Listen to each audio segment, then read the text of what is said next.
যুদ্ধৰ দিনৰ কবিতা। যুদ্ধৰ দিনৰ কবিতা। শান্তিৰ বাবে এখন তয়া-ময়া যুদ্ধৰ প্ৰয়োজন আছিল। মৈত্ৰী আৰু ভাতৃত্বৰ বাবে, বন্ধু আৰু সহাৱস্থানৰ বাবে প্ৰয়োজন আছিল ৰক্তক্ষয়ী এখন যুদ্ধৰ। আমি ৰক্তপাত বিচৰা নাছিলো, কোনোদিন যুদ্ধও বিচৰা নাছিলো। তথাপিও যুদ্ধ আমাৰ দাবী শান্তিৰ নামত।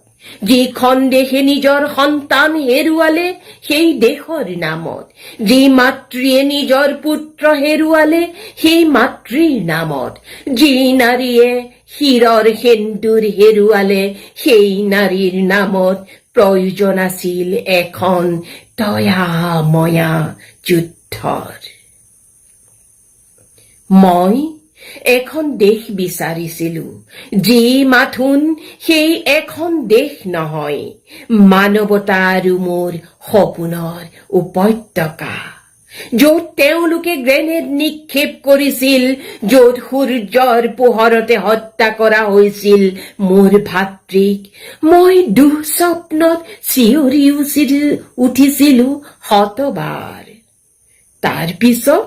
তাৰ পিছত মোক নুসুধিবা, সেনাৰ এম্বুলেন্সৰ দুৰন্ত গতিবেগত কঁপি উঠিছিল কাৰ বুকু। আকাশত কোনে বজাইছিল যুদ্ধৰ চাইৰেন, কোনে ৰাফায়েল চলাই ওলাই গৈছিল ৰণলৈ, কাৰ বাবে কিয় যুদ্ধ বিচাৰিছো মই।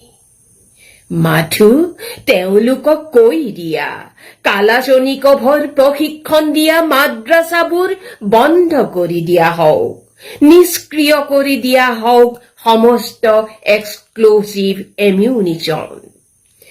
যদি কোনো পবিত্ৰ গ্ৰন্থই জিহাদৰ পাত দিছে, মদিনাৰ আল কিবলাতানত চমজাই দিয়া হওক তাৰ প্ৰতিটো পৃষ্ঠা। তাৰ পিছত একো কথাই নুসুধিবা।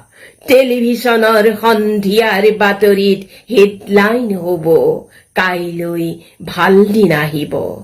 যুদ্ধৰ শেষত আন্তৰ্জাতিক কবিৰ সভাত নিষিদ্ধ হ'ব যুদ্ধৰ দিনৰ কবিতা।